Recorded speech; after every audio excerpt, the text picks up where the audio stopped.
আসসালামু আলাইকুম viewers, welcome করছি আমার চ্যানেল কুকিং স্টুডিও বাই আশাতে।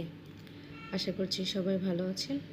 আজকের রেসিপি নিশ্চয়ই এতক্ষণে বুঝতে পেরেছেন, তো চলুন কথা না বাড়িয়ে মূল রেসিপিতে চলে যাই। প্রথমে আমি এখানে একটি ফ্রাই প্যান দিয়ে দিচ্ছি এবং এখানে দিয়ে দিচ্ছি পরিমাণ মতো তেল। 5-6টি পেঁয়াজ আমি কুচি করে কেটে নিয়ে একটু ফ্রাই করে নেব। দেন এখানে দিয়ে দিচ্ছি 2টি তেজপাতা। তেজপাতাগুলোকে একটু ছিঁড়ে দেবেন এবং দিয়ে দিচ্ছি 3টি বড় এলাচি। সেই সাথে দিয়ে দিচ্ছি 5-6টি সাদা এলাচি এবং 2 টুকরো দারুচিনি দিয়ে আমি মশলাগুলোকে হালকা একটু ফ্রাই করে নেব, এতে ফ্লেভারটা ভালো আসবে। বেশিক্ষণ ফ্রাই করার দরকার নেই। তারপর আমি এখানে দিয়ে দিচ্ছি 1 টেবিল চামচ আদা বাটা, 1.5 টেবিল চামচ রসুন বাটা এবং সেই সাথে দিয়ে দিচ্ছি 1 টেবিল চামচ জিরা বাটা। হাঁসের মাংসের বাটা মশলাটা একটু বেশি লাগে, বেশি দিলে এতে একটু গ্রেভি হলে ভুনাটাই ফলে মাংসটা খেতে ভালো লাগে। তো আমি মশলাগুলো দেওয়ার পর তেল এবং পেঁয়াজের সঙ্গে মশলাগুলোকে হালকা ভেজে নেব। নিয়ে যখন সবগুলো মিশিয়ে এরকম উপরে তেল উঠে আসবে, সে সময় আমি এখানে দিয়ে দেব 1 চামচ হলুদ গুঁড়ো, 1 টেবিল চামচ লবণ,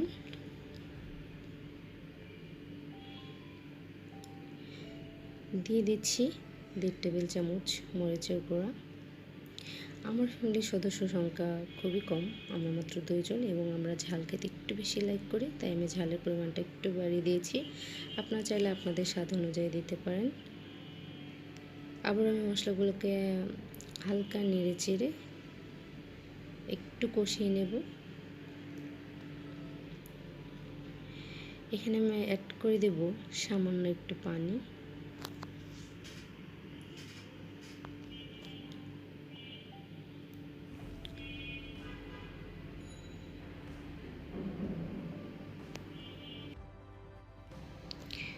পানি দেওয়ার পর মশলাগুলোকে আমি আবারও হালকা একটু নেড়ে চেড়ে নেব, নিয়ে কিছুক্ষণ ওয়েট করব যাতে মশলাগুলো একটু কষিয়ে পানিগুলো একটু কষিয়ে তেল উঠে আসে উপরে।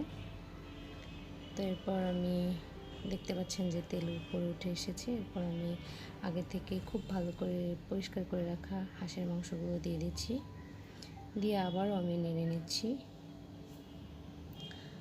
খুব ভালো করে নেড়ে চেড়ে নিতে হবে যাতে মশলাগুলো সবগুলো মাংসের সাথে মিক্সড হয়ে যায়। নেড়ে চেড়ে আমি এখানে কোনো পানি অ্যাড করব না, এখান থেকে পর্যাপ্ত পানি ছেড়ে দেবে। আমি এই পানিতেই কষাবো। আমি 10 মিনিটের জন্য ঢাকনা দিয়ে দিচ্ছি।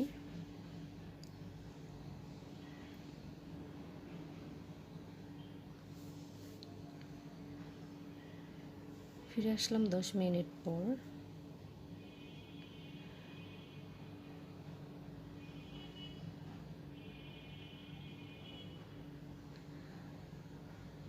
10 মিনিট পর আমার মাংসগুলো ঠিক এরকম পর্যায়ে এসেছে। একটু তেল ছেড়ে দিয়েছি, মশলাগুলো কষে এসে সেই সাথে মাংসটাও। আমি খুব ভালো করে মাংসটাকে বারবার একটু নেড়ে চেড়ে নেব, কারণ এই সময় তলায় লেগে যাওয়ার চান্স থাকে। খুব ভালোভাবে নেড়ে চেড়ে এর মধ্যে আমি 5 থেকে 7টি কাঁচামরিচ দিয়ে দেবো আমার স্বাদ অনুযায়ী। আপনারা চাইলে কমিয়ে দিতে পারেন। কাঁচামরিচটা অ্যাড করলে ফ্লেভারটা খুব সুন্দর আসে।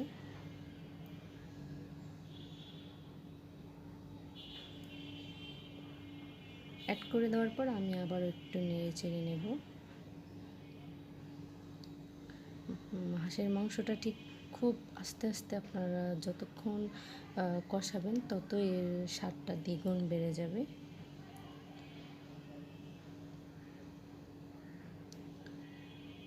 যত কষাতে থাকবেন ততই কিন্তু হাঁসের মাংসটা মজা লাগবে বেশি। আর আমি যে ইনগ্রিডিয়েন্টসগুলো এখানে দিয়েছি, আপনারা যদি সেম ওয়েতে ইনগ্রিডিয়েন্টসগুলো ফলো করে রান্নাটা করেন, আপনাদের রান্নাটা অনেক সুস্বাদু হবে খেতে। আর এই হাঁসের মাংসটা কিন্তু আমরা সব কিছুর সঙ্গেই খেতে পারি। পোলাও বলেন, সাদা ভাত,